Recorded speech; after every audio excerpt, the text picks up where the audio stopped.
Hey, how's everyone doing? You know what time it is? It's time for some more Citizen Sleeper.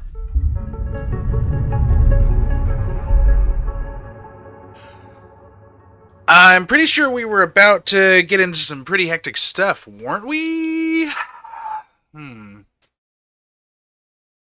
I think we finished up the food and the water. We really need to probably focus in on the delivery system. And then if we have any extra time, we'll put it into trying to get enough scrap to hit the end. I think that'll be a good goal. That'll be a good system. Oh, big yawn there. Haven't talked for a little bit today. All right, let's double check. How many days do we have left?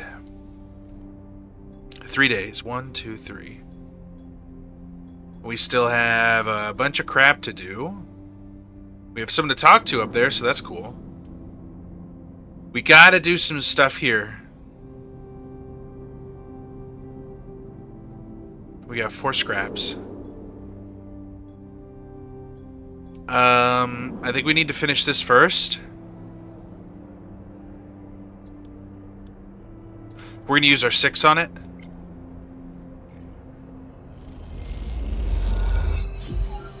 There we go.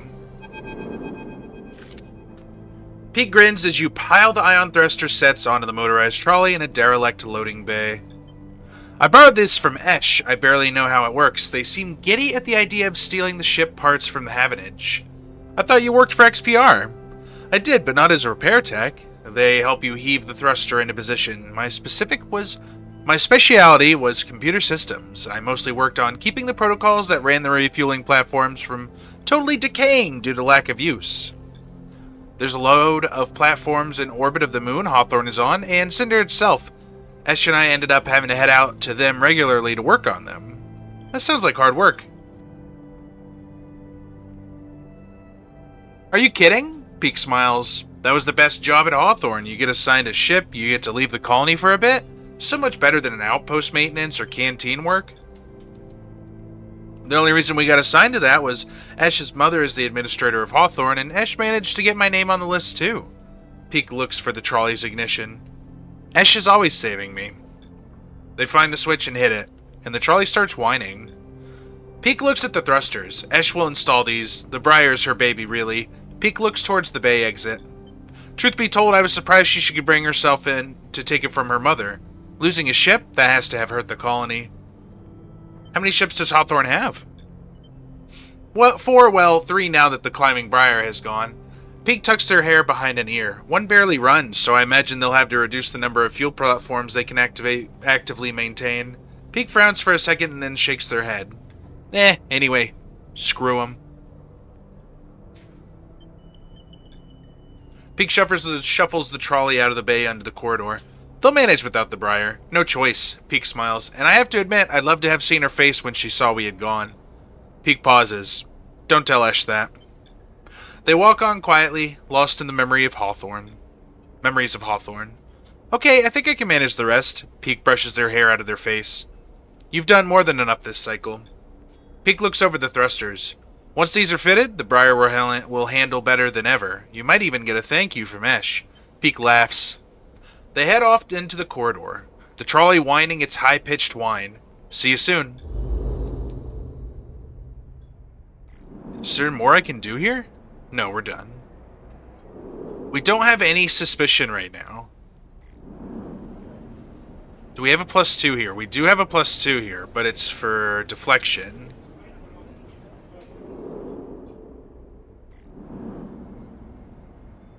We have a +2 here.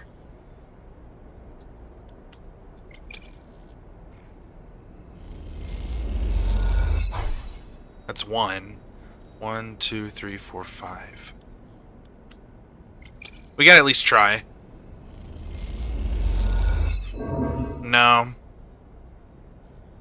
2 suspicion for that?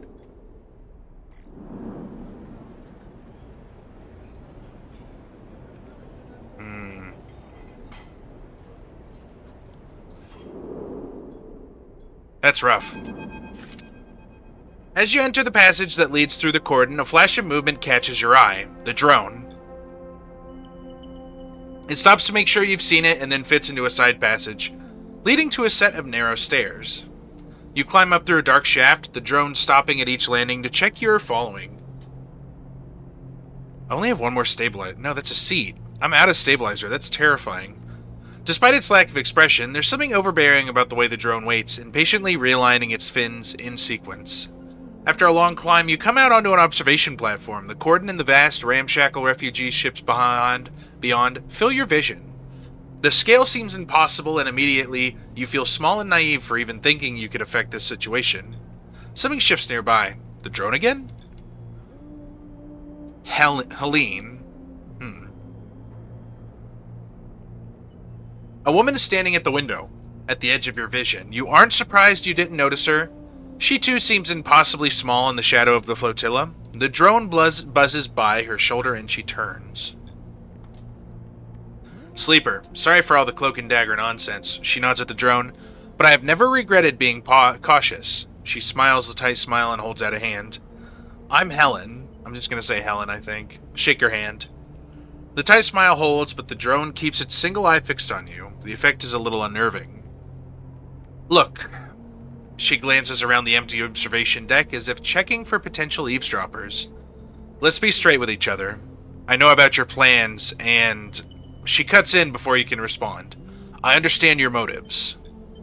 You look at her in the overalls, the yellow markers, the HA sigil. You've been on the eye long enough to recognize a Havenage member when you see them. You're Havenage. Yes, I mean, I expect that's obvious. The tight smile again. I hope you won't hold that against me. She glances around nervously again and moves a little closer. This entire situation, I am not here to defend it. She glances back at the flotilla. No one is happy about this.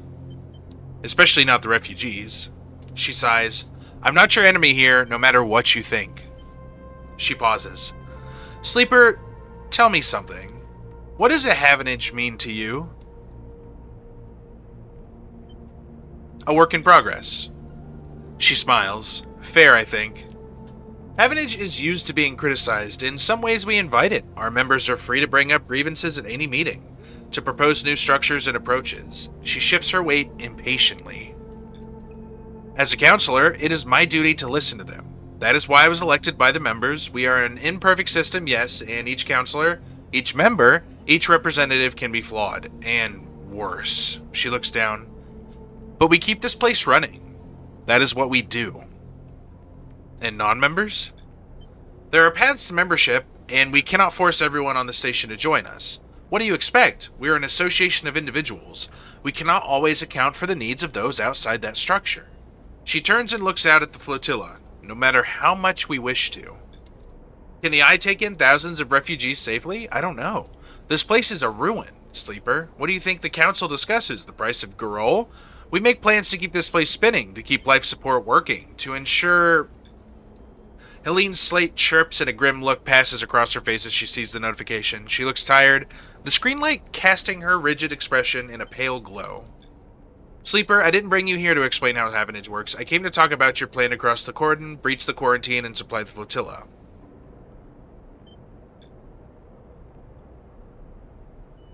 Sometimes I think being silent is the best choice. I know you think you're helping the flotilla, but you cannot do this.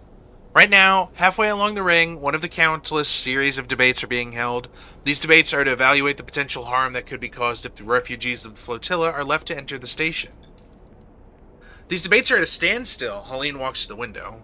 Too many in the Havenage Council think of the flotilla as a threat, after recent events of a hardline group has emerged, protective, selfish. They seek only to benefit the members. In their mind, the flotilla is a danger to life on the eye.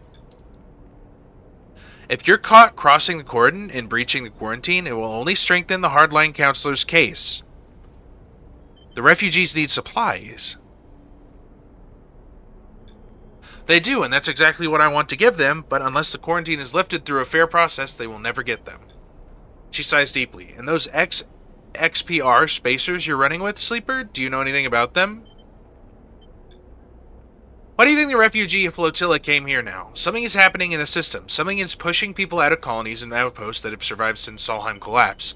We need to be ready for whatever is coming, ready to protect the eye. I know the eye means something to you. I know there's a reason you're still here. Help me protect it. Helene fixes you with a strong look. Persuade those spacers that this is the wrong move, and they will get caught, and the flotilla will be locked down. That Havenage will be delivered into those with the worst instincts. Forget this suicidal supply run with people you barely know. Help me fight for the eye. Why don't you stop them? If I expose this plan, it's the same as if it goes ahead and they are caught. Every way I look at it, the eye looks compromised, the quarantine justified, the hardliners get their scapegoat. Don't offer up the excuse the hardliners need to lock the flotilla out altogether to persuade the members they are the safest pair of hands. She looks at you imploringly. Please. You look back at her and the flotilla behind and sense a desperation in her plea. A notification breaks the silence. Shit. She rapidly scrolls through pages of data. Sleeper, I need to go. She looks torn. Think about this, please. Talk to the spacers. Help them see reason. And she quickly leaves the observation deck before you have time to respond. You stay for a moment, watching the lights of the tugs and the flotilla, and wonder what it feels like to be on one of those ships.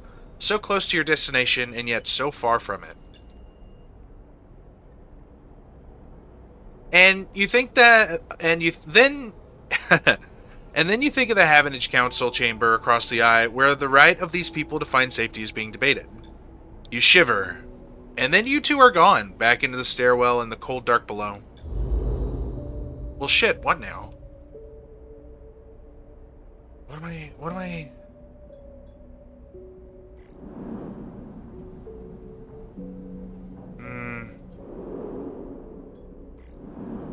I only have a few days.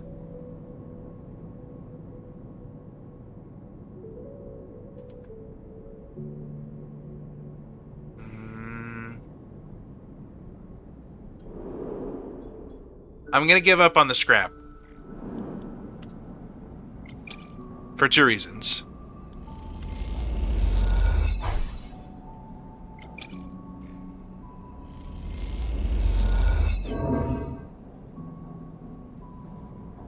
I gotta keep all of my dice if I'm gonna get the other stuff done.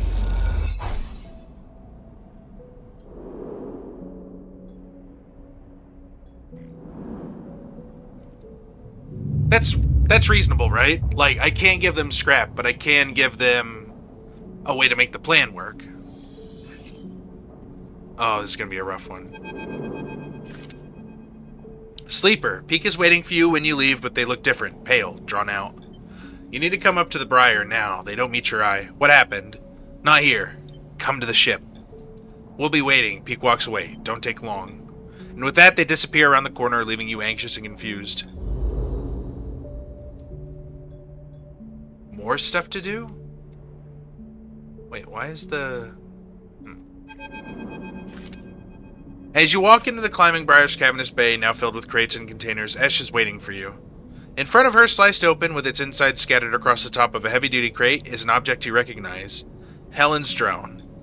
You freeze. Come in, quick. Peak nudges you into the bay, looking behind you before sealing the entryway. We have to start being careful. You move closer to the container, your eyes on the drone splayed out in pieces, some parts of it hooked up to a slate that Peak picks up and begins tapping away at. Ash looks up from the dissection. We caught it buzzing around nearby, heading for the ship. She leans over and taps the HA sigil on it, the removed pieces of plating. It's a Havenage spy.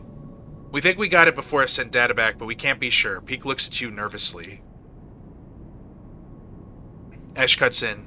Have you noticed anyone watching you? Any drones like this? Anyone following you up the Briar? I've seen this drone. Ash frowns. Following you? I met its owner. Ash pauses for a while, Peak looking between the two of you. Explain, Sleeper, Ash says quietly. We should tell the truth. You explain that you met with Helene at the cordon, and you tell Ash and Peak about what she told you.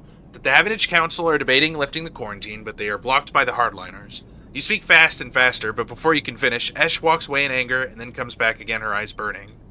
What is this, Sleeper?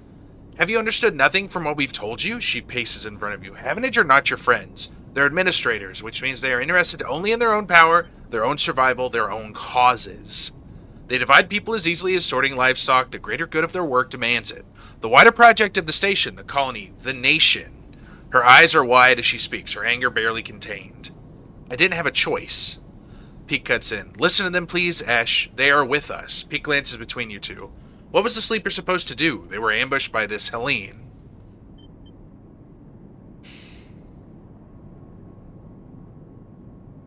Do I trust this person? I mean, I know that Ash is probably going to get pissed off either way, right? This is tough.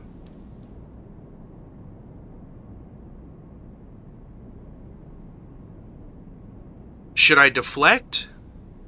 Or should I... What's the right decision here?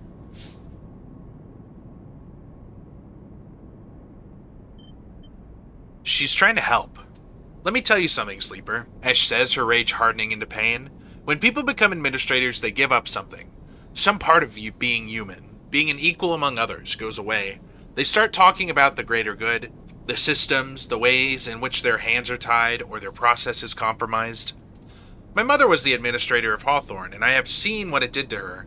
That noble higher calling, it is toxic. People should never have the chance to decide the fate of others, and those that do so at cost to their humanity. Peek tries to cut in, but Ash holds up a hand. Don't start, Peek. Don't ask me to be reasonable or calm down. Thousands of people are desperate out there. Being reasonable will only prolong their suffering. Helene can help. Ash turns away. I'm done with this. You're risking this entire supply run just by being here.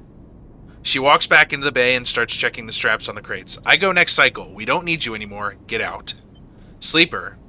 Peek looks torn. You have to understand, this is personal for Ash. I know.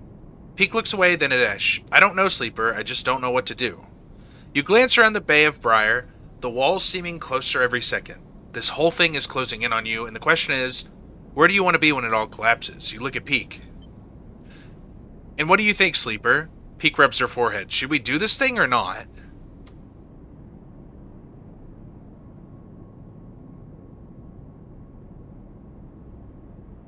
Yes.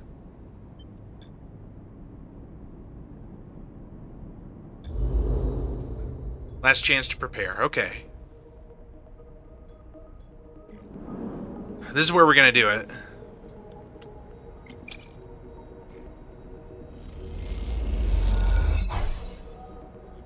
I don't think I'm going to be able to pull this off.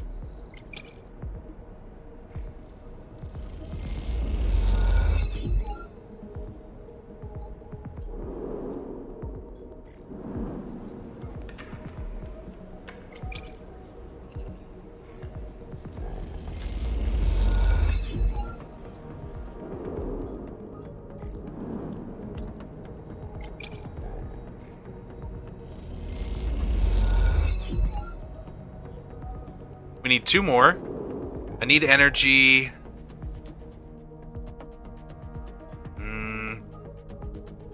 I don't know that we're close enough to the end to do what I need to do. I only need 1 more club head.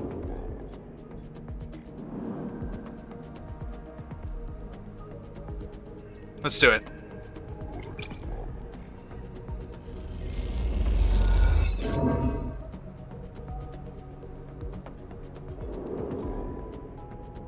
That's not enough to eat, either. So we're gonna have to go spend money on food. I'm almost out of money. I mean, the best way to get food is emphasis stall. So we're gonna buy food.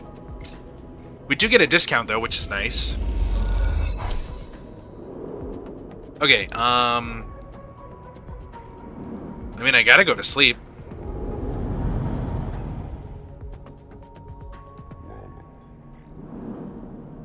We'll sleep here. Oh, I'm gonna lose out on one of my things. That was stupid. Come on, give me some good ones. Oh, we did get good ones. We don't have long.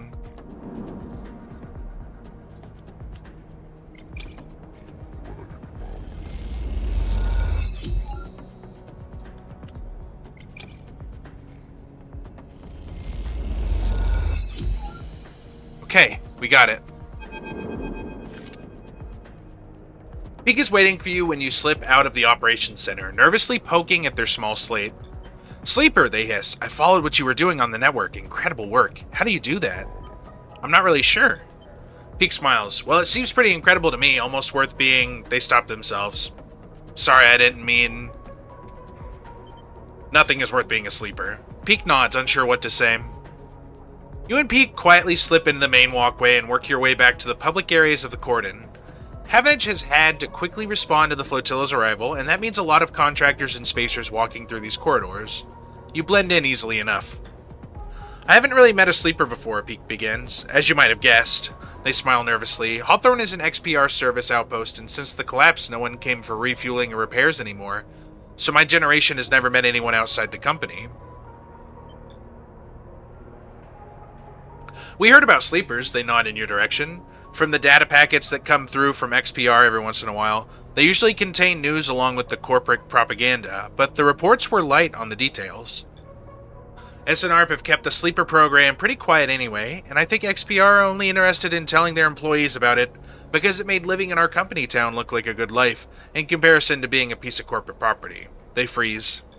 Sorry, again, I don't mean... They look down. I'm just not sure how to talk about this stuff. Neither do I. Peak smiles. Glad I'm not alone. I'll shut up about it now. You walk on a little further, the walkway becoming busier. You both relax a little more and go with the flow of people. I just want to say, I think I understand, they begin again. Clearly this has been on their mind. I understand the need to escape, to get free of it all. They laugh at themselves. The structures, the systems, the company horizons in a company town. They stare ahead. The small places, small corridors, small people. They look away. The slow death it brings. That's it. They turn to you. I get why you signed up to be a sleeper, and why you escaped from that too. You try to form words, but you can't. There's altogether too much running through your head. But you look at Peak and they look at you, and that seems okay for now. You walk in silence again, each of you in their own thoughts, but moving together through space nonetheless. After a while, you come to the entrance to the cordon, where handfuls of workers and crews filter in and out through two huge loading bay doors. Peak stops. Okay, they pause. I'm heading back to the Briar. Once again, incredible work on the sensors. That blind spot you created, that should give us a real advantage.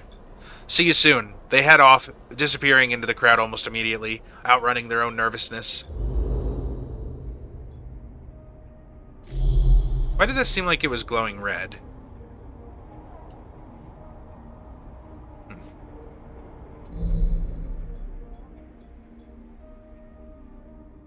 I'm not gonna have enough time to find enough scrap or try to convince the crew to do this. So I think what I'm gonna do is try to do the Hypha Labs thing. We have a 6 here, might as well use it, right?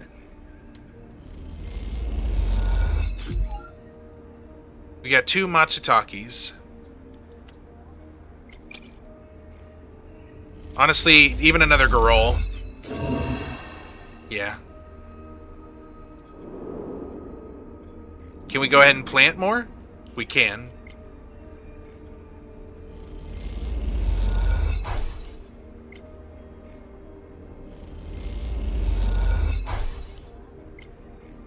Then I think I'm going to use some of my scrap to get my energy back up just in case. And then we'll call the day. I think this is a better use of the scrap anyways.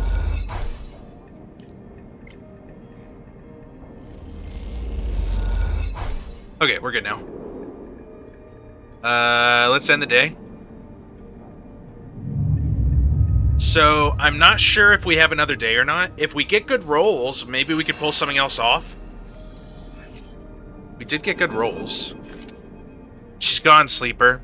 Peak is breathless and shaking. She started the run without us. Shit. Let's go. If we head to the cordon now, Peak starts to back up the corridor. They turn back. She has to make it, Sleeper. She has to. A shiver runs down your spine. Esh. I hope you know what you're doing? Drive failed. No! You arrive, frantic and anxious, at the cordon. Peak is nowhere to be seen.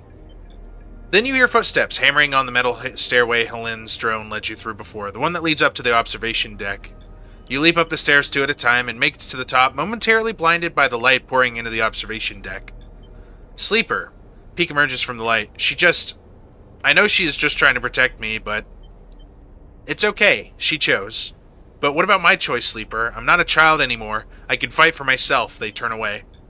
There she is. Peek rushes to the wide window, leaning forward to catch a glimpse of the Climbing Briar's blue XPR livery against the black of the void. You spot the Climbing Briar, a glint of blue and white, tiny and alone, arcing down towards the red lights of the cordon. She's exposed, Peek says nervously. They will see her coming if they look. You watch the cordon and the buzzing tugs for any sign of movement, any response. The Briar crawls silently across your view. Come on, Ash. Peek hisses. Then you see it, a sudden flicker of yellow. Peek sees it too. Those 2 tugs are heading to cut her off. They grip the rail. Go, Ash! As if responding to Peek's urging, the Briar speeds up, diving for the cordon edge now, like a hawk descending. You tense up. Peek grips the rail as the Briar races towards the edge of the cordon, that invisible net of sensors splayed between ships and drones. Now let's hope the blind spot triggered. You think back to the mess of systems you had to wade through to set it up, the delicate contingencies you set up to trigger the sensor blackout at just the right moment. The Briar slides through the cordon as if it was nothing, rapidly slipping into the mess of ships in the flotilla. You look back to the pursuing tugs and see them slow, confused by the cordon's acceptance of the Briar, and struggling to track their target. Esh is in. Both you and Peek let out the breath you've been holding and laugh. How did she do it? Peek smiles, shaking her head. We did it. Peek smiles wider. Yes, we did. They laugh. You feel a little shaky from the tension, but Peek's ease helps you settle. You imagine Ash, steely-eyed, in the pilot seat of the Briar, searching for a place to dock. Maybe being stubborn has its advantages. What now? Now she finds a place to dock and unload as quietly as possible. They look out at the flotilla, and then she gets the hell out of there. You and Peek turn back to the window, looking for the Briar again amongst all those holes, the calm fading as new worries settle in. You spot the Briar first this time, docking with the largest of the flotilla's ships, a vast converted tanker, half of its protective plates removed. You think about the effort it must have taken to get that thing all the way here from the inner system. You watch the Briar, unable to get any sense of progress from its placid exterior. They will be offloading everything now, Peek says, both assuring you and themselves that everything is going to plan. You think of all the supplies loaded into the Briar and how long the process of unloading them might take. It wasn't everything Ash had wanted, or perhaps everything that the flotilla needed, but it was the best you could do with the time you had. You think of the reaction of the refugees, of the welcome and thanks they'll give Ash as the bearer of such gifts. You focus on that as you watch the Briar and continue the nervous wait for it to finish unloading. It's breaking off, Peek points at the Briar, and you see the puff of air and dust that accompanies an emergency depressurization. Ash must have ended things early, but why? Then you see them, the tugs closing in on the Briar. Havenage must have spotted the ship. You and Peek are up against the window again, willing to the Briar a safer path out of the flotilla. The Briar struggles to navigate in the crowded flotilla, and the tugs seem to be closing on her. Both you and Peek are silent. Every bit of energy you have being sent to Esh in the pilot seat of the Briar. She cuts through the crowded flotilla, then suddenly disappears. Did the ship hit something? Was it disabled? Both you and Peek are searching for the black for a sign. Where is she gone? Where are you, Ash? Peek is frantic now, leaning against the window, but the Briar is nowhere to be seen. You both search the flotilla for that streak of blue, but see nothing. Time passes. Peek paces the observation deck. The hope fades. They caught her. Peek manages to get the words out. She delivered the supplies, but they caught her. They slam a hand against the glass. We can get her back. This was stupid, Sleeper. Peek looks back at you, their eyes wet. A stupid plan. We had a ship and our freedom. Now what do we have? Peek slams a hand on the glass in frustration, making you jump. I won't be trapped again. I won't. They turn and rush out of the observation deck before you can say anything, leaving you alone with the cold and the light. Another drive failed. What does it mean?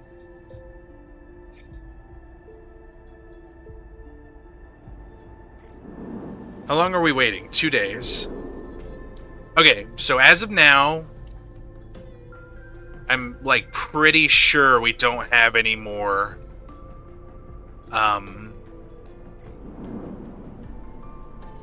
synthesizer. What's it called? The stuff that we need to live? That stuff.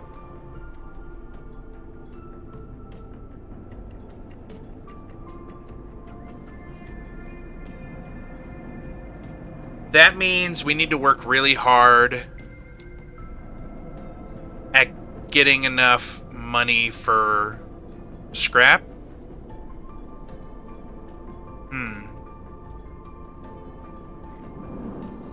How much do we get for playing the exchange? 19?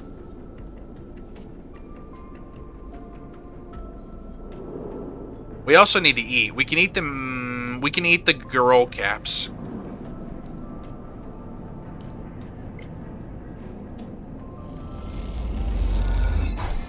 Alright. We've ate. Now what? I mean, we can make some money.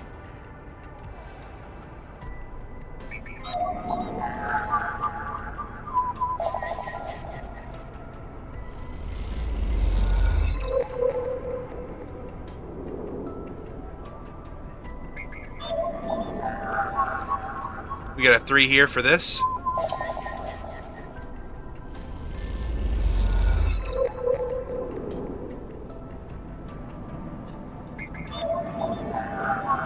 We have a 3 for this.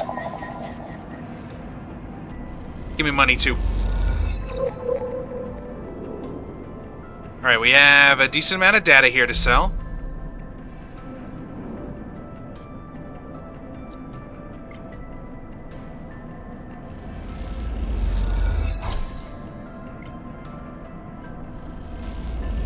Oh, man. I mean, you guys know I've played this game before. I said that at the beginning of the series, but that's the farthest I've ever been, right there. That was the last thing I did in my first playthrough, because that was the furthest that had been released. I think there's 2 more chapters to this that I haven't done yet, so from here on out, obviously I did some things differently and I didn't remember a bunch of stuff, but from here on out, I think we're going truly blind.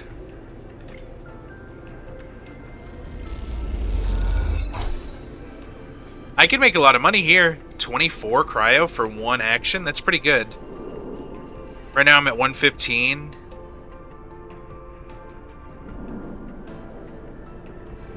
I have a thought. We got a few days for that. I don't even know what else we're working on. Energy here. I kind of think we need to... We got, what, 2 days for this? 2 cycles, sorry. Let's try and get some more scrap out of it.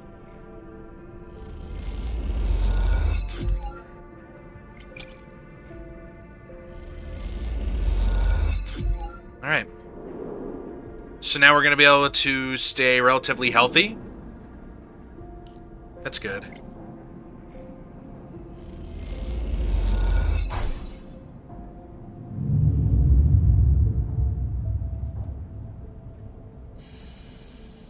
Ah, the perfect time for a water break. Maybe even a little more. I was thirsty.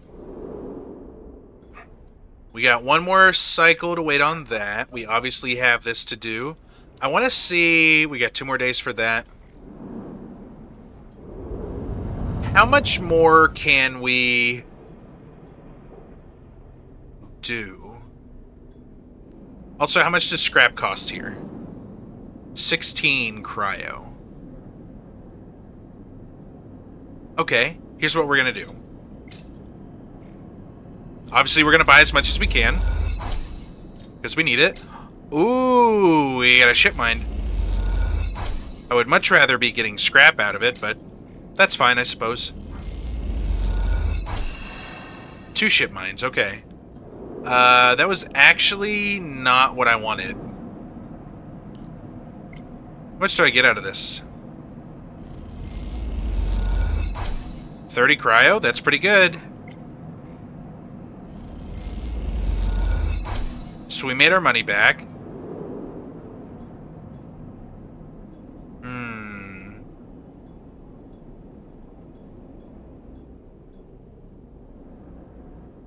Let's just build up scrap, okay? That's our current goal. We need scrap.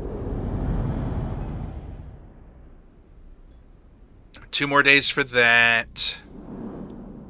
So let's go out here and let's find scrap. I mean, if we're doing this well... Oh no, oh no, no, no, no, no. That was so stupid of me. Ugh. I just threw so hard. I got too impatient. Here's what we're gonna do. Let's get fed.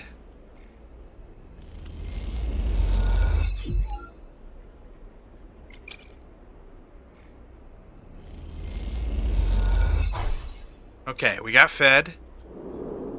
Now we need to build ourselves back up because we're gonna have to work pretty hard to fix that. 1, 2. As long as we can get 2 scraps a day, then we'll be net positive, right? Okay. Or even 1 scrap a day. If we have 1 thing to set here in the waste, and then we have 1 to use here in the commune, then that's enough scrap to keep us stable for forever, in perpetuity. As long as we don't lose condition. I think our best bet right now is just to end the cycle. Wasn't really much to do, nowhere to spend the money. Oh, I wish we could still buy stabilizer. That would be great. Okay, we have someone to talk to up there. I think that's it. We got some time to wait on the aviary over here.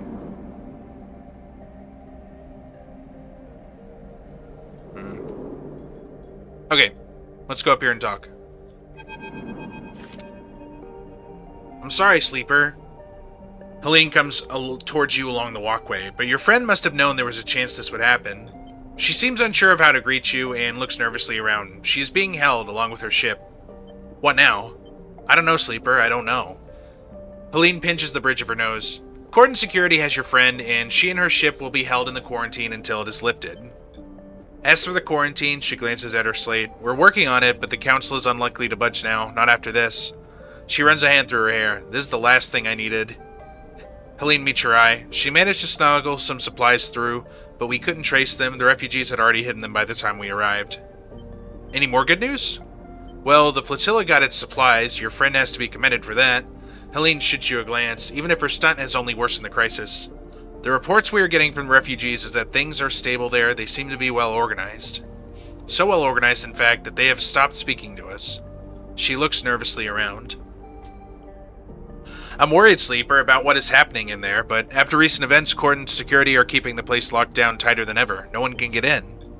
Meanwhile, the hardline counselors are preaching in the chamber as we speak. It's a deadlock, and I don't know when it will loosen its grip. Helene walks away a little bit and turns back. I wish I had better news, Sleeper, but we knew this was coming. What can be done? It's a waiting game now. I'll do my best to make my voice heard in the debates, to persuade members, and we will see what can be done. We still don't know why the flotilla came here, why they abandoned settlements and outposts throughout the system to flee this ruined station. What little we heard from them concerned computer and life support systems collapsing in waves, machinery in flux. Helene sucks in a breath. This isn't over. You think of the people of the flotilla. Helene is right. People don't abandon their homes for nothing. What wave is rushing through the system, and when will it reach the eye? Helene interrupts your thoughts.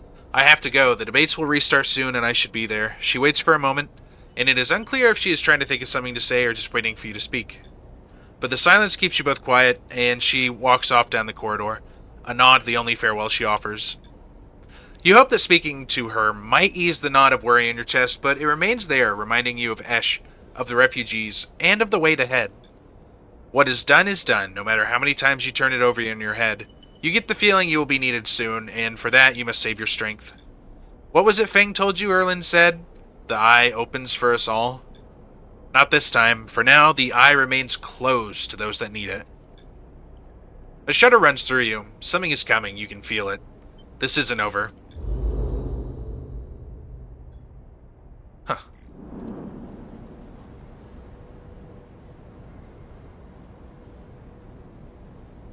The first part of the flotilla's story is complete. Episode Refuge begins when the cycle clock below is filled. Good luck. Huh. What do we got going? We got one more day for that. We still have to... Where do I go for this? Is that this? Okay, so that is this. So those two are tied. So we should help Bliss. How much money did they say I need? First, let's get some more components. That should be our first...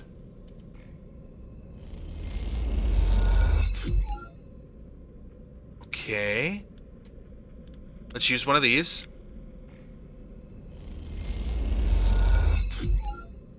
That's 2 scrap.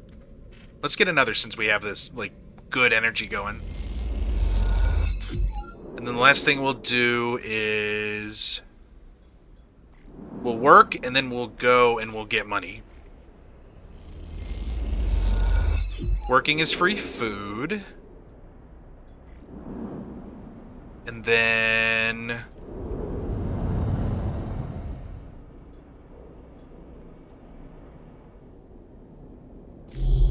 Can we get information this cycle? We can.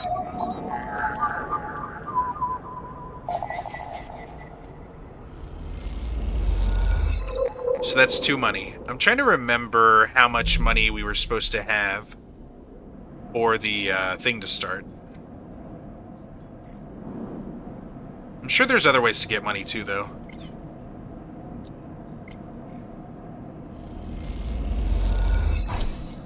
Yeah, this is going to be the furthest I've ever gone.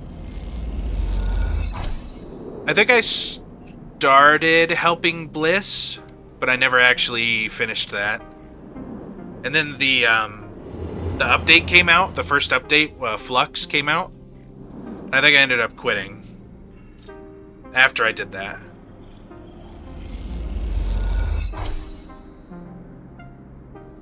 Alright. Now we wait. Bliss is bidding on jobs at the hub. It'll take a few cycles and some perseverance before one comes in. Cool. So now we wait. So we're just going to be doing some prep stuff, I guess.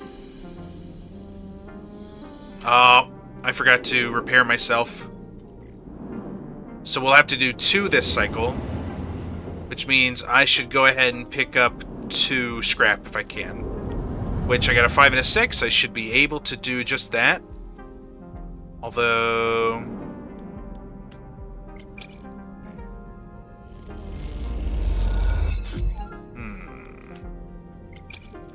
We're gonna do this. Okay, we're good. We did good. Let's get... Please give me one of the club heads. Just 2 of those.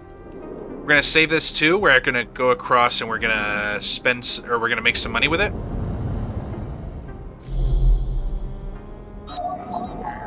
We'll just keep collecting Yadigan data. I mean, it's there, right? It's a nice, easy way to make money.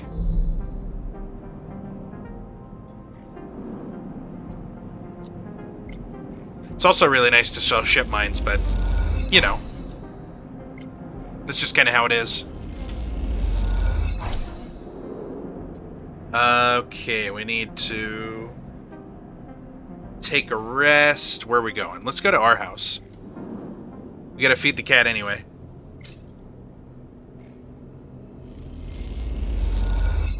Now we gotta do this twice.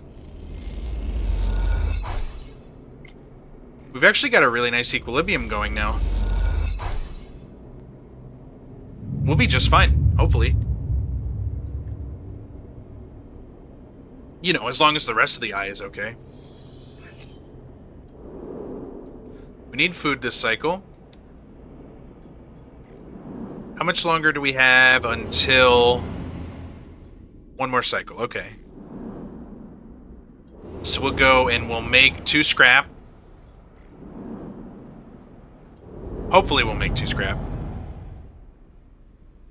We need to get a hammer. That's a 1. We're gonna try this. Come on, give me a hammer. No hammers. Jeez, dude. We'll just do 1 scrap this day. We got the hammer. That's what we needed. Or club head. Let's go ahead and keep growing grove spores, because we might as well, right? We'll give her the last of the mushrooms. Wow, I honestly didn't think we'd be doing this quest again this soon. Where are we going? We're going here? Here's your precious club head. Now, do we have to wait? I guess we have to wait. No, we don't have to wait. Rico is at her bench, running small vials of some liquid through an old chemical analysis machine.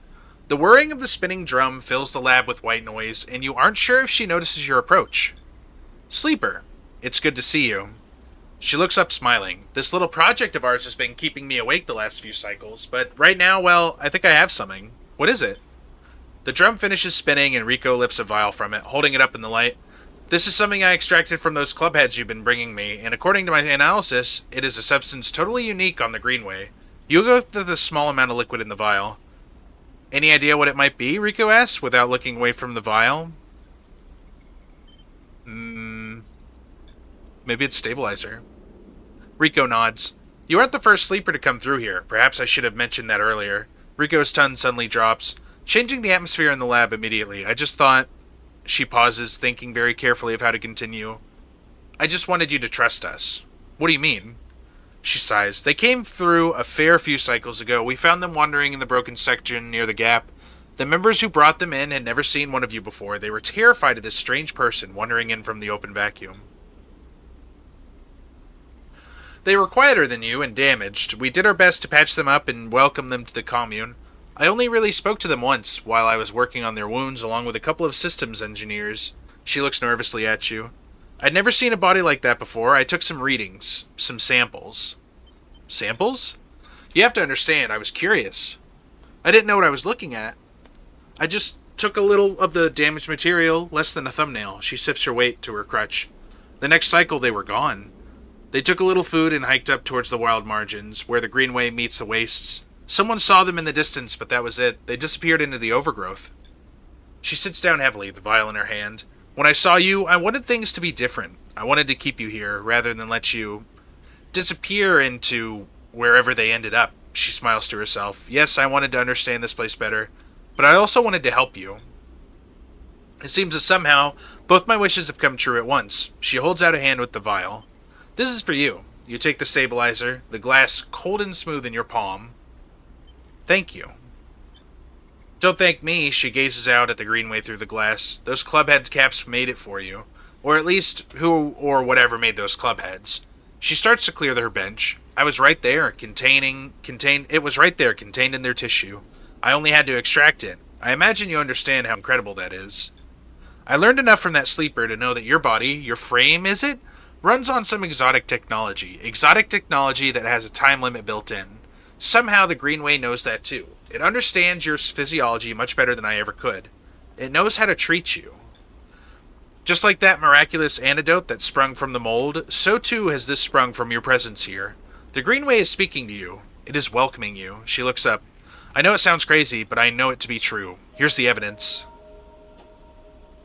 And what I also know is it is no longer speaking to me. Even after decades here, I have never seen this kind of response. Not since the antidote so many cycles ago. She smiles. So I'm going to make you a deal. You bring me as many clubheads as you like, I'll extract the stabilizer and give it to you freely, but you have to tell me what the Greenway says. You have to speak with it, to dig into it, to find what is being at the center of it. I've traveled as far as I can. I need you to do the rest. Can you do that? I mean, that sounds like a deal to me. I need stabilizer bad. Rico sighs with relief and deflates into her chair. Thank you. I'm sorry for the other sleeper. Truly I am. I'm sorry I couldn't have done more, but I'm so glad I met you. She smiles. You're a welcome here anytime. Rico falls silent. She looks smaller now, more fragile, and you realize how old she must be to have seen the collapse firsthand. You idle a little in the lab in case she asks for anything else, but she remains silent, and so you drift back into the tunnel, thoughts of that other sleeper and where they ended up weighing on your mind. Huh. The only way you understand what Gardner gave you is to grow it. Rico is incredibly excited by the prospect. So we can finally do that. I'll take care of it, Sleeper. Rico smiles. Don't you worry.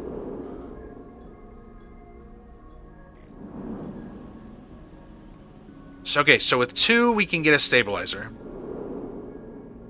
Which means we need to keep growing. How many points do we have? We only have 1 point. That's not really enough for anything, is it? We need 2 points for anything we do. Aviary's growing. We need to use one of our scraps.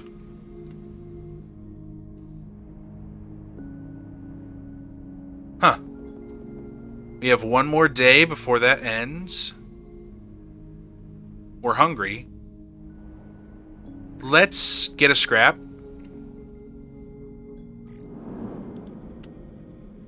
Just while we can still do so. We're gonna work the commune so we can eat.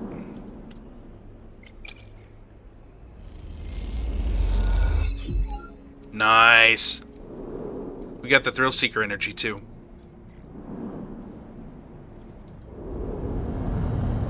And let's get some data so we can get a little bit more money, huh? The days are just sort of coming together now, huh? Let's see here. We need to sell some data. I mean, 20 cryo a day is decent. We would get more if we work over there. But we have to have good dice for that. It's all pretty interesting. How many more days do we have until...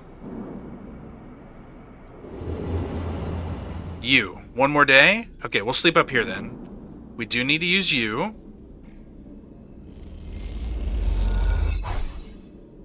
Okay.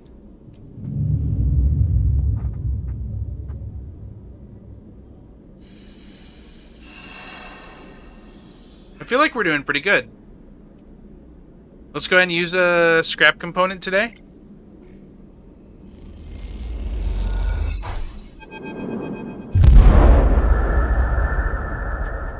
What the hell? It hits you like a wave. A white-edged breaker roaring inland with the force of the entire ocean. The impact is a screaming brightness, blanking out everything. Behind it is silence. You float in silence, suspended. No, you do not float. You are the silence. It has filled you up. It has emptied you out. You cease to exist. Time passes, though you do not feel it passing. Then something flickers in the silence. And then something moves. That something is you. You open your eyes to a metal ceiling of flickering lights. You feel the floor around you, patting it with shaking hands. You assemble an image of yourself, lying on your back in a corridor. You shake off the silence and sit up. What was that? You glance around, looking for a sign of some change. Damage on the walls, shouts in the distance, fire and fear. Nothing has changed. The silence sits around you like fog. You try to think, furrowing your brow. How do you think again? It doesn't seem so easy anymore. You force the pathways to light up, the databanks to grant access. You feel like a fraction drive starting up after a long shutdown in cold vacuum. In the wave. In the wave was noise. Just as the sound produced by a wave raking across a pebble beach represents trillions of impacts heard as a single roar, so this sound was the result of trillions of electrons flickering in place heard as a single, impossible scream. A memory or image comes to you, one from the moments before the wave hit. You squint as you imagine it, trying to cohere its blurry form, a broken skeletal ring, the eye, and then a vast arc approaching it, a razor-edged white curve, the wave. The wave approaches the eye. The eye spins, turning each part to face that vast white edge. You recognize their skeletal data cloud forms, the bright market, the low end, the greenway, the wastes. Then, the wave hits just as the flotilla, the cordon, turns to face it. And after that, everything is silence. You open your eyes again. That is the epicenter. But of what? Moritz. Hey, a quiet voice greets you as you leave. Sleeper, it's me. Do I know you?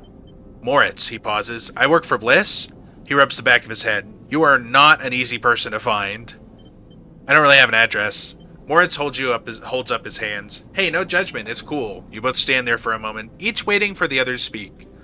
So, yeah, well, Bliss needs you. A job just came in, a really big one. She's asking for you to come up and help her out. He nods sagely. I'll be right there. Nice, yeah. Moritz stands there for a little while, unsure if the message is delivered. I've got it.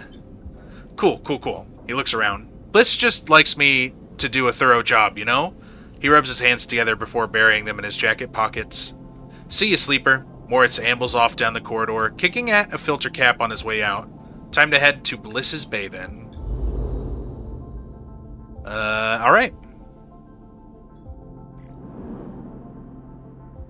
We got things to do.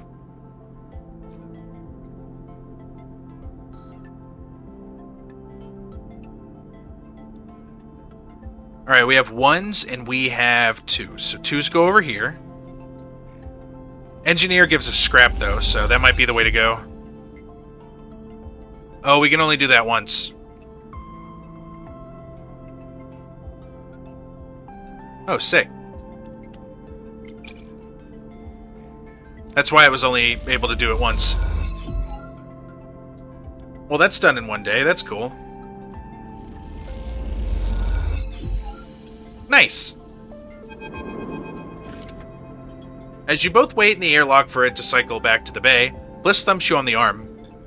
Nicely done, Sleeper. We cleared that contract no problem, she stretches. Once we're back in the bay, we can check if the payment has come through and divide it up. She stretches. Feels good. The airlock clunks and the lights flicker, and a moment later you're back in the bay, where Moritz is at the racks, trying to figure out where the mess of the tools Bliss left in her wake should be hung. Hey, Moritz. Moritz looked over his shoulder. Sleeper? He spins a wrench in his hand. Looked like clean work out there, he nods respectfully. You look over at Bliss, who is already gliding over to her management console. She twirls a little as she crosses the cavernous bay. No one you've ever met moves as well in zero-G as she does. It's like she was born into it. Probably was. Shit. Bliss slams a fist onto the console. Shit. Moritz raises his eyebrows but stays quiet. He doesn't want to get involved.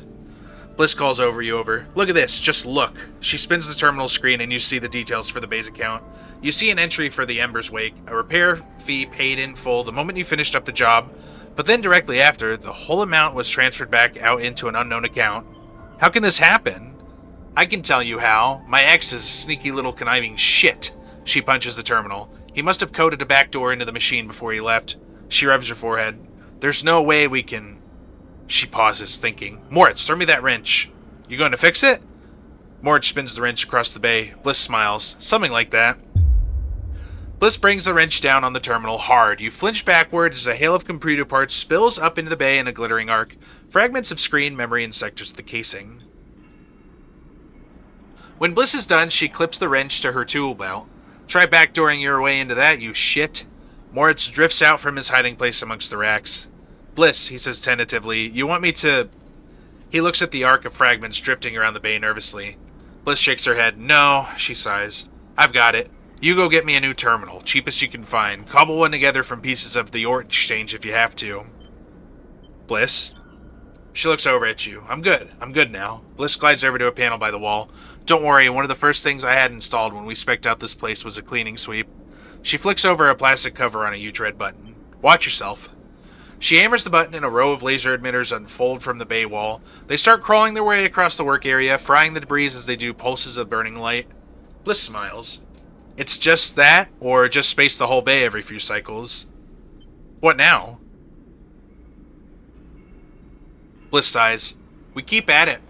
The cleaning sweep buzzes and crackles as it works its way across the bay. That account wasn't everything. I'm not that stupid. Once Moritz gets back, I'll secure it and flush everything else. She flicks a nearby piece of debris onto the path of the sweep. Clean break. Then we take another contract. That's it. She shuts off the sweep as it reaches the near end of the bay. You don't want the cryo back? Oh, I want it, but it's gone. He could have transferred it anywhere. She looks out across the hub. And even if I knew where he was, the last thing I would ever want to do is see him again. Shrubs her forehead. I'm sorry, Sleeper. I know you worked for this too, but next time it won't be the same. It's okay, Bliss. She smiles. See you in a few cycles. Moritz will let you know. She winks and kips off into the bay to finish cleaning up. What do we got? 4 cycles? It's too bad there's nothing to figure out. I guess we'll go down. Get me a sip of water.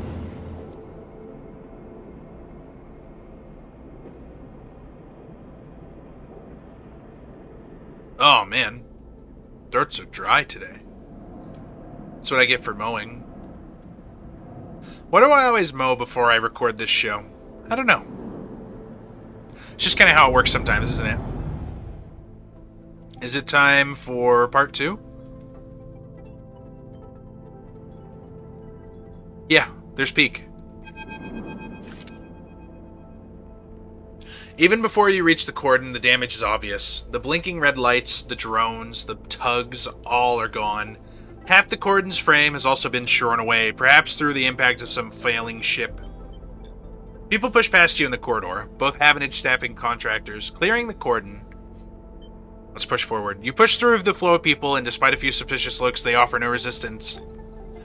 The further you pass into the cordon, the less people you see. You can see a few sections have been closed off, their bulkhead doors sealed, and red warning lights punctuating the corridors, but otherwise, most areas seem functional. Suddenly you feel a hand fall on your shoulder. Havenage security? You should have known better than to wander into this place. You brace yourself as you turn. Sleeper. Peek's wide eyes greet you as you turn. The cordon. They glance down, panicked. It's gone. The Briar and Ash are still in there. Do you think she did this, or perhaps Havenage messed up? They start pulling you towards the edge of the cordon. We should find her. What if it wasn't her or Havenage? Peek stops. What are you saying? There was a wave. Peek frowns. A wave? What do you mean? They pause to think. A signal that only affects electrical systems, perhaps? An EMP would have taken out most of the station, but... Peek runs a hand through their hair. I don't know what you're saying, Sleeper. That doesn't sound... They look away down the corridor for a moment. Look, I have to find Ash. I'm sure you felt something, but we can talk about that later. They set off down the corridor. I can't sit around talking any longer. Find me on the flotilla. I'm gonna find a way up to Ash no matter what. With that, they rush away into the depths of the cordon, leaving you behind. Seems like you'll need to follow if you want to get any answers. How am I supposed to get up there?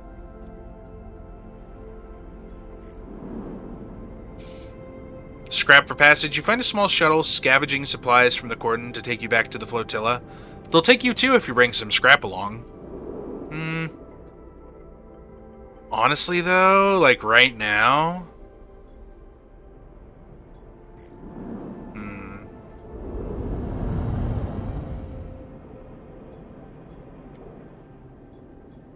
For some reason I feel like we're going to end up in a situation where we're screwed again.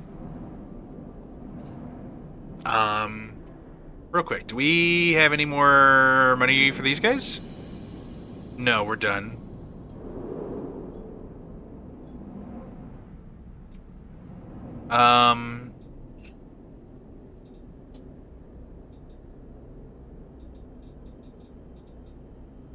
Huh. I'm just thinking, like, we don't have that much scrap, do we? I at least want another stabilizer before we start anything, so I think what I might do is take some time. We got, what, 4 days here?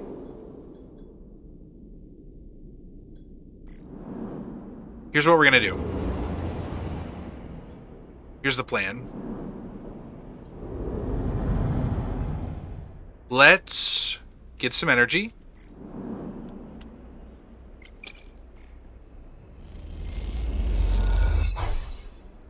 And then I think we should also...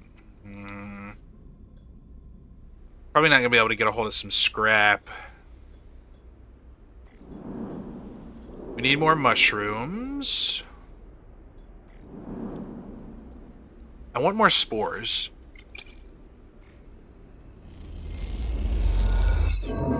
All we did was lose energy. That's okay. We're gonna sleep. I don't know that there's a time limit on that. I don't think there is.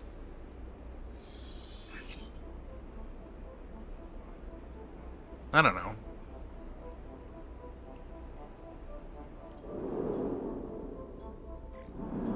Let's work for food. Let's get some scrap. I think I'm just gonna spend some cycles trying to make things better for myself.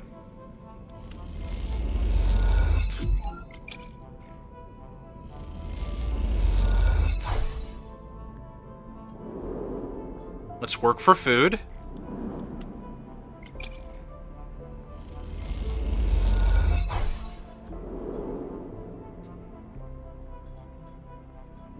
We'll go home, we'll scrap.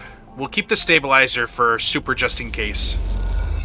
Because I think we want to be at peak performance right now. I don't know. I don't know what the right decision is.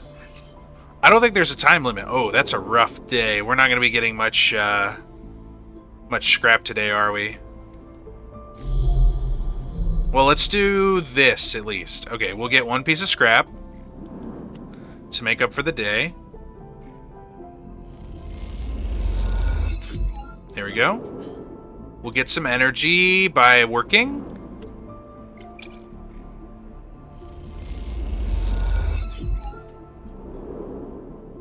And now we're gonna go make some money.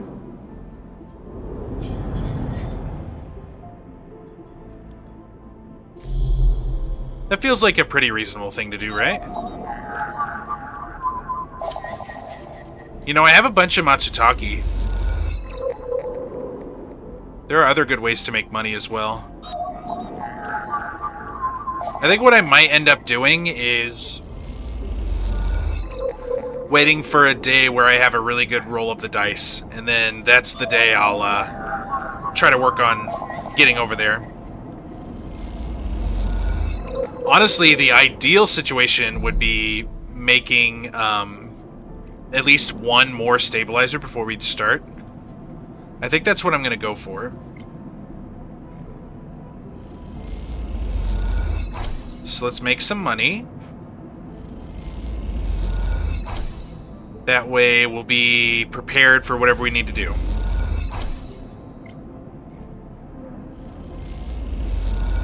Plus, I feel like it's going to be really nice to have some scrap over there on the flotilla.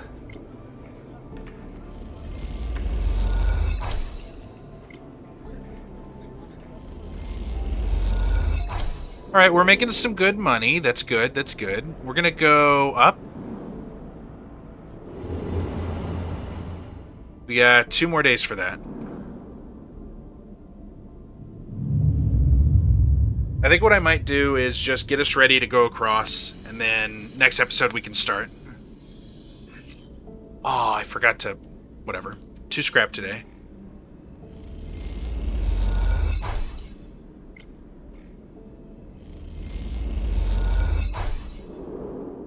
I'm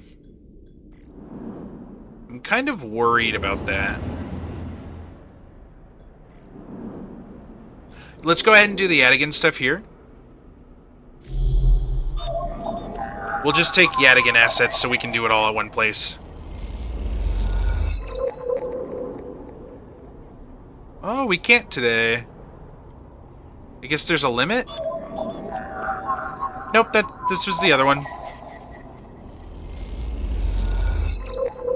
We get so much money for that too, that's so cool. It's gonna be what, like 50 cryo today?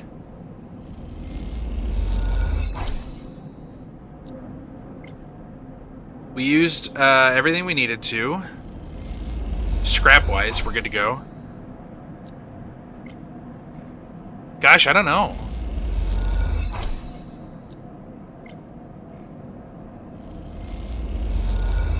I just want to be cautious, you know? At least, you know what we'll do? Here's what we'll do. We're going to finish out the next mission. You know what I mean? The next Bliss thing. And then... I mean, we got a couple more cycles before this starts, too. I don't know. Okay, let's get this first. That way, if we end up failing over there to get scrap, we'll at least be able to not lose condition for it.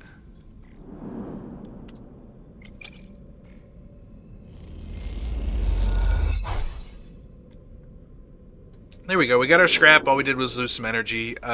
We can cook some mushrooms. Let's cook some mushrooms. That sounds like a good idea. Where do we go? We go to... not Emphasis. We go to the band tie-in.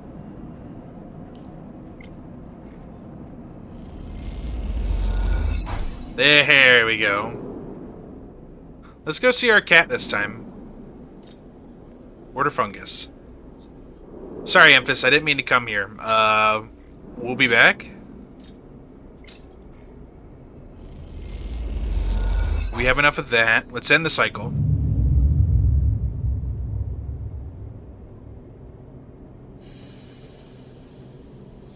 There we go. Sleeper, Moritz is waiting for you on your way out. How you been? Busy. I see, he nods. Well, I'll get right to it then. Bliss sent me down. We've scored another contract and she needs your help. That's the message, he pauses. Look, I know last time the payment didn't come through, but you did good work. Bliss knows that. It's no problem. Okay then, he pauses again. She's doing her best, you know. I know. He nods. See you up there. Morris turns and strides off, leaving you in the corridor. Time to help Bliss, and maybe this time you think to yourself it'll work out. Ooh, it better work out this time.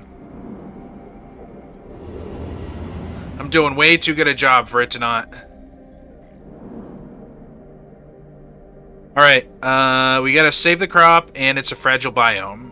Vent a section, and you'll have a better chance of saving the remaining crops, but you will lose some in the process. The question is, how many?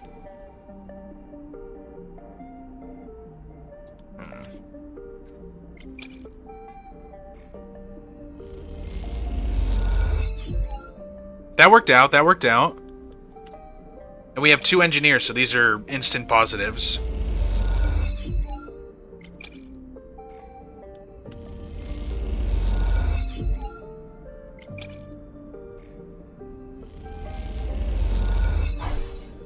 Okay.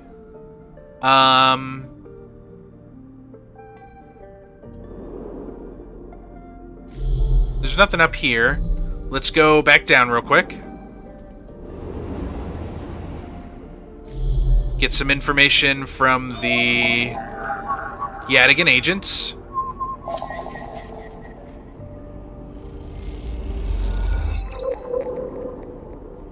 We're gonna eat some more of our food here.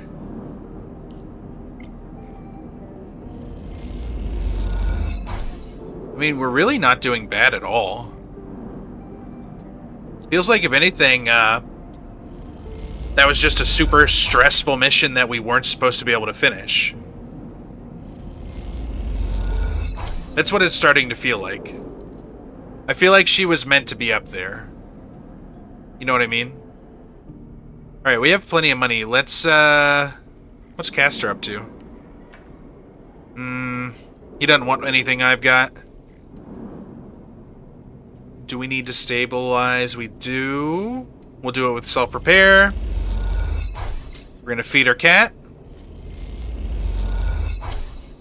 And we're gonna end the cycle.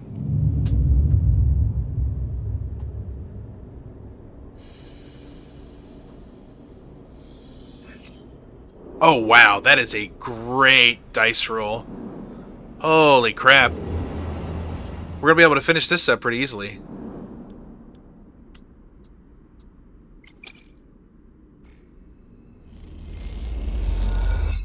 Yep, there we go. You and Bliss are floating in the bay's airlock, waiting for it to cycle. You pick a few leaves from your clothes as you wait. They float around the chamber as if carried by a lazy wind. Clean work.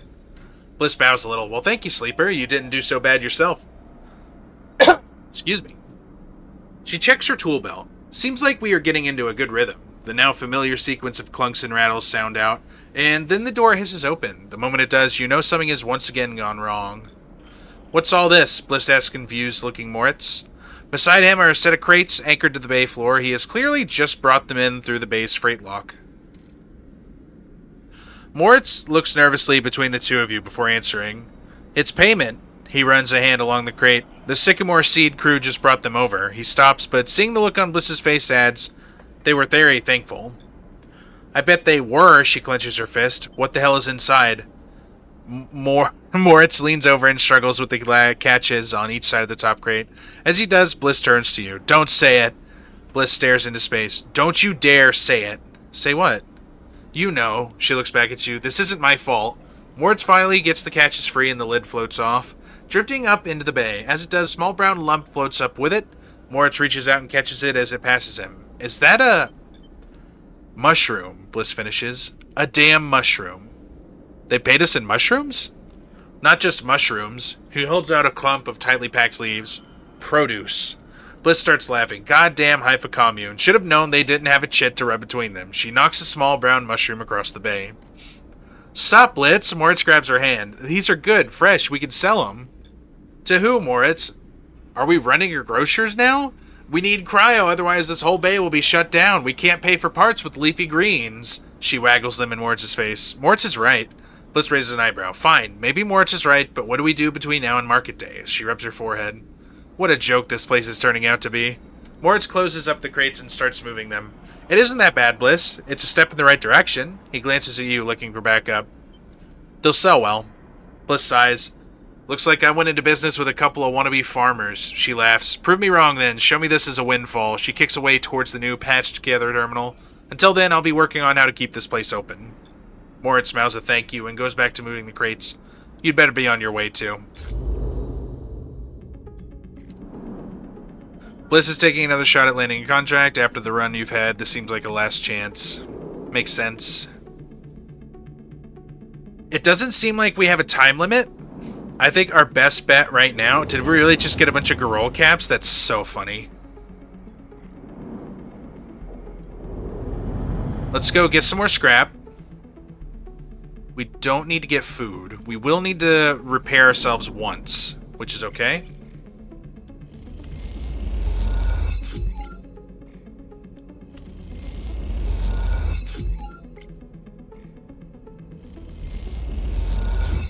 There we go. Oh, our aviary's done. Okay, we need to do that too. Here's what we're gonna do. We're gonna go to the commune. We're gonna do this. Next cycle, we've got plenty of scrap, so we're going to do a bunch of mushroom gathering, try to get another stabilizer. Okay, we're good. What I'd really like is for...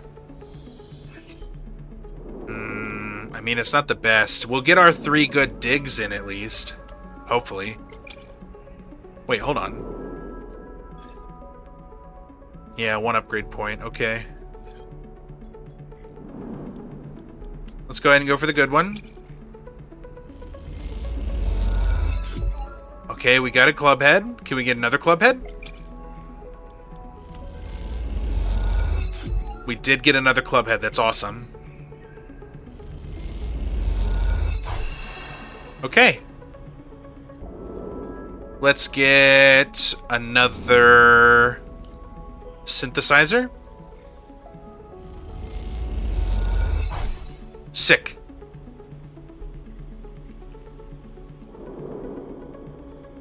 And then... let's get some energy.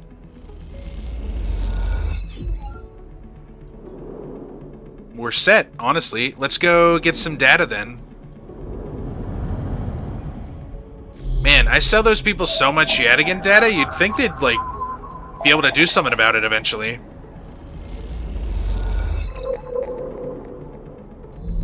Alright, we're gonna sell some data, then we're gonna go to bed. Don't forget to stabilize with some of the scrap instead.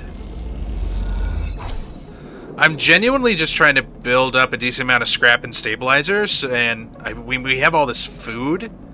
I'm hoping we're going to be able to go into the expansion and just, like, go for it. Might as well. 1, 2, and 3. Alright, once again, we got 2 ship mine fragments, which means we're going to sell these. You know what we should do? We should try to, build stuff up even more. Like, go and try to buy a ship mine for really cheap. Repaired unit, feeder cat, obviously. Stabilize ourselves a little bit. And end the cycle. Alright, we do have the tree thing to go look at. Or whatever the hell that seed is. Let's go find out. And then we'll probably end it for today. Oh, we got such a good roll today. Let's find out. Riko has something in her hands when you enter the lab. It looks like a knotted twist of a woody stems.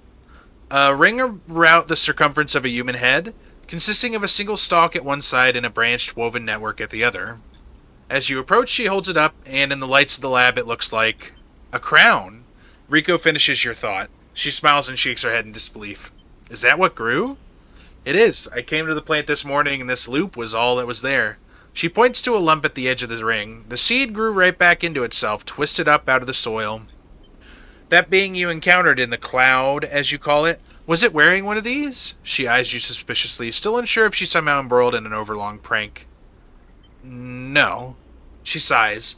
I suppose that would have been too easy, she smiles to herself. A root crown. She places the object on the bench and shuffles to her analysis terminal, her face lit by its amber light in the dim corner of the lab.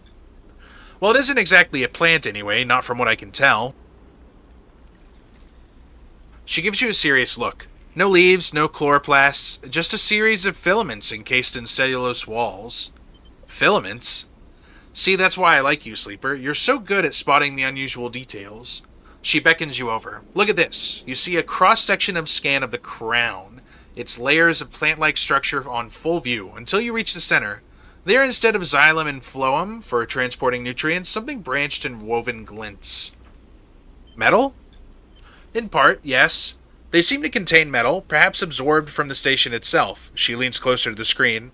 But you see those branches? They remind me of dendrites. Of neurons, she rubs her eyes, which is frankly ridiculous. You look back at the crown on the table as Riko suddenly fusses over the scans, and you suddenly realize what it reminds you of. You remember signing the forms, the walk to the sleeper tanks, the cold metal floor. Then you remember the crown they fitted you with, the branching structures of wires and pads. No, not a crown, they called it an interface. The tool of your emulation, your transference from neurons to electrons. An interface.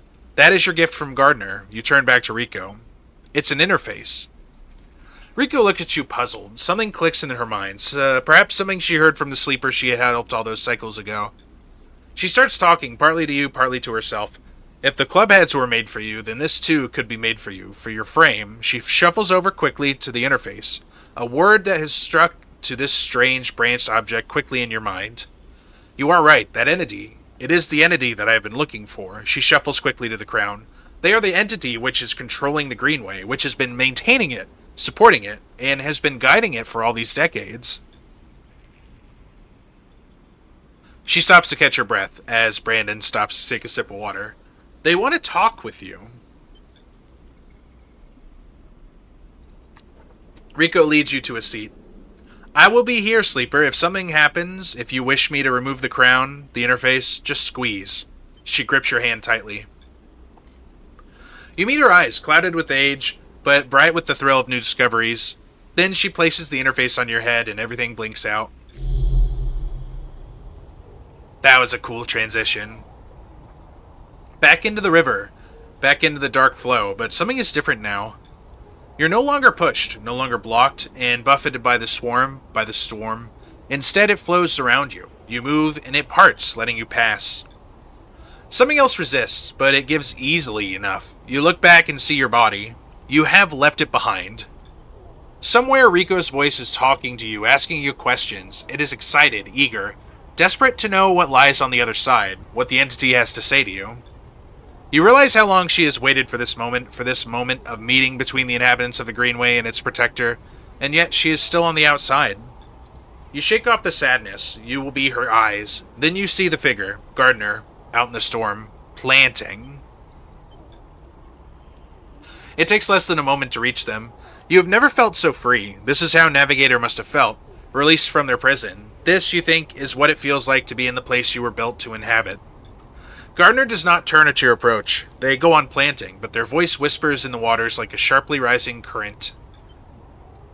You grew the You grew the gift. Their speech hisses around you. Good, I am glad.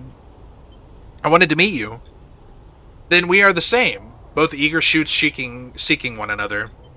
How does it feel to be free of your seed? They stoop to plant again. My seed? That in which you were contained, from which you will grow. There was some disagreement, continues Gardner, as if you were picking up on a long-held conversation with the others. They felt you were a danger, but they are always cautious, especially the fungi. They like old loam, known knowns, wide and stable networks. The fungi were cautious? Mostly yes, although there are many among their numbers who favor short cycle growth cycles, thick nutrient veins, and sudden shifts. He gestures out into the storm, and though you cannot see them, you feel presences all around, sensing this audience with great interest. After all, they understood that it was I who made them their crowns, and without them, they would not have joined the chorus, so they see that it is only fair that you get your chance to join too. Join? Yes, become part of this, Gardner stoops again.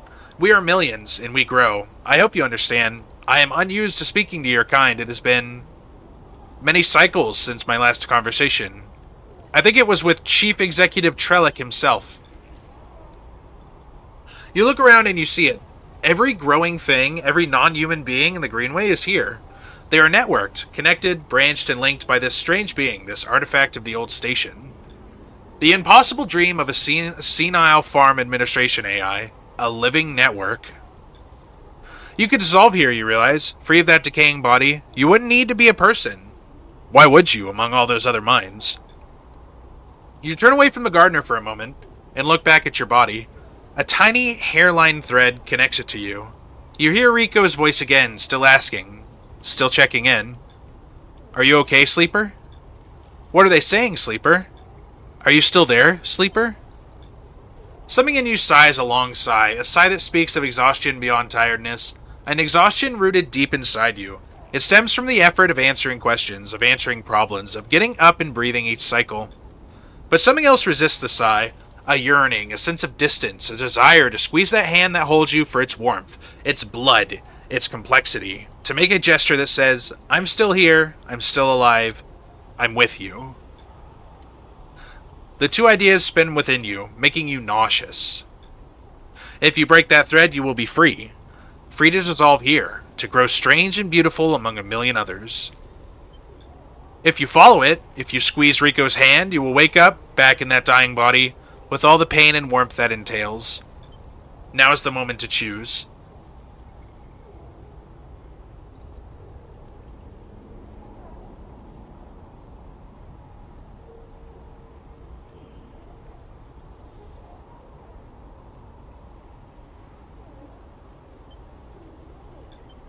You reach down and pinch the thread. The finality of this moment descends on you. You pluck the thread like a string. It snaps. Nothing changes. You stand at a point of stillness. No, you don't stand. You have no legs, no body. You are a point of stillness. A point in the flow. Your mind fizzes. 1,000 new shoots break through the soil. They entwine with you, embrace you. Some part of you decays while something else feeds from that decay. The spores of your new thoughts float away in shifting clouds and settle in new soil. And then you see Gardner out there, still planting, and they stop, like an old man resting in the fields, and they turn to face you. And you join the chorus, and together you sing the song of growing things.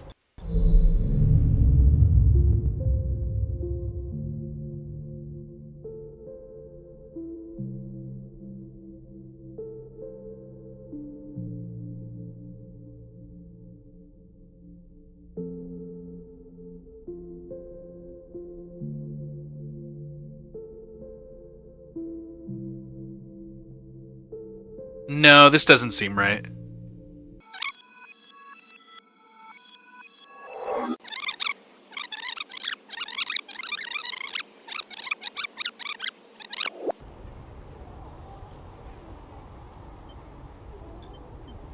You pause, frozen in a moment of indecision.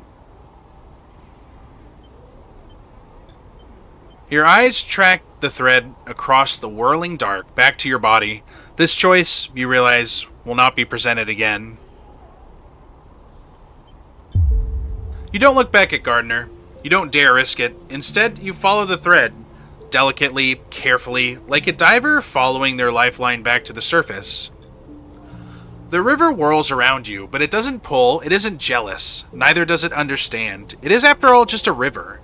It isn't a person, a flesh and blood person with wants, with desires, with the capacity for love and hate. It doesn't understand you, and you don't understand it. So you don't focus on it. You don't think about it. On what feels like such a long journey back through the dark. You set your mind on eyes instead, on hands. Things you can focus on, hold on to. And then after an age of crossing, you're there, settling back into the chair, into a body in a chair, and the overwhelming sensations that come with being a living thing with a rich and detailed sensorium. For a moment you feel like you have made a terrible mistake. Who would choose this weight, this anxiety, this deep well at the center of existence? But then you feel it, Rico's hand, gripped hard around yours, trembling a little, sweating a little, Rico's hand with its brittle bones and crumpled skin. Rico's hand. And in that moment, you understand why you made this choice. And then you squeeze Rico's hand and you wake up.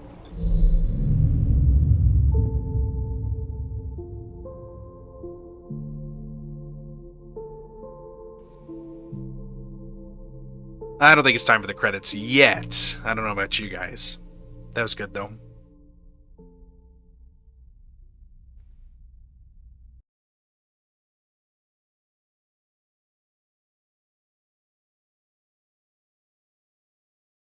I don't know about you guys, but either way there, that kind of felt like we were reaching some sort of, I don't know, homeostasis? Some sort of balance? Because, like, we could have gone and become a fully cloud-like being. Or we could stay, because now we have stabilizer, you know? Sleeper? Rico's voice comes wavering through the dark. Are you still with me? You sit up, the lab a bright green glare that fades as you gather yourself. I'm here.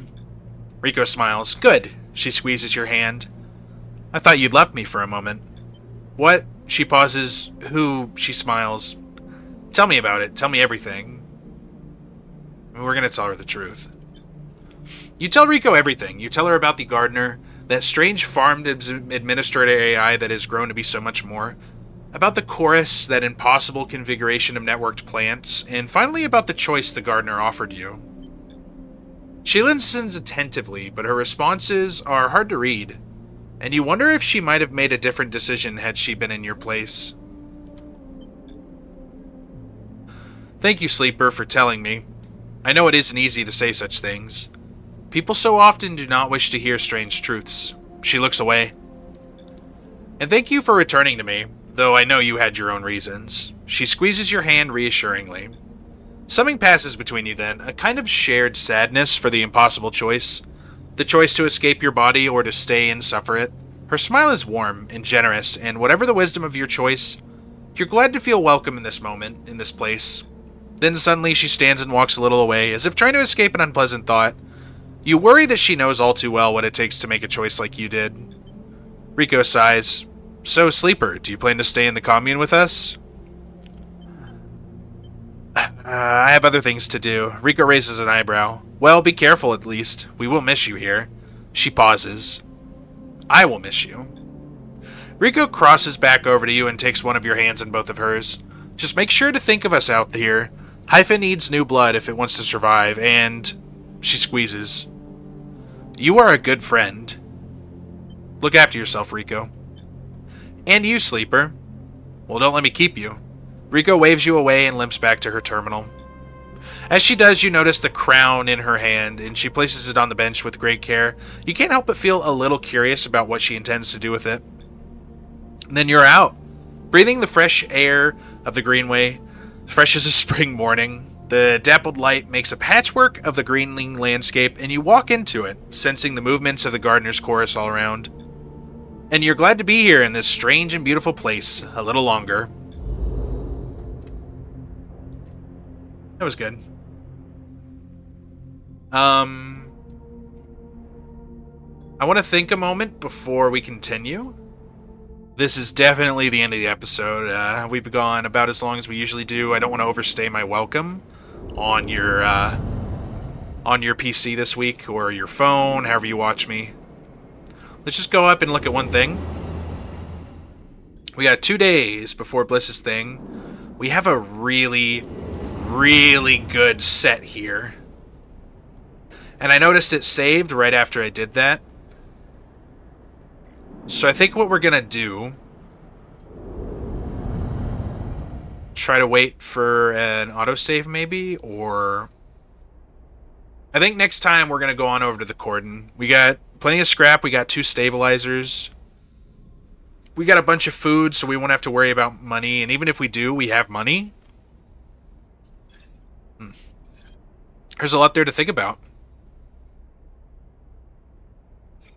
But that's for next time. Thank you so much for watching. I hope you enjoyed. If you did, leave a like. It means a lot. I got the whole thing up on a playlist, and whenever we're done with the game, I might even put together like a final little cut of all of it together, like some sort of cozy video. That'd be a long video, though. I don't know. We'll see. Maybe that'll go up on the side channel. But comment, let me know what you think of the game so far, what you think of the story. I'm enjoying it a lot. I appreciate you guys. Subscribe if you want to see more, but I'll talk to you next time. See ya.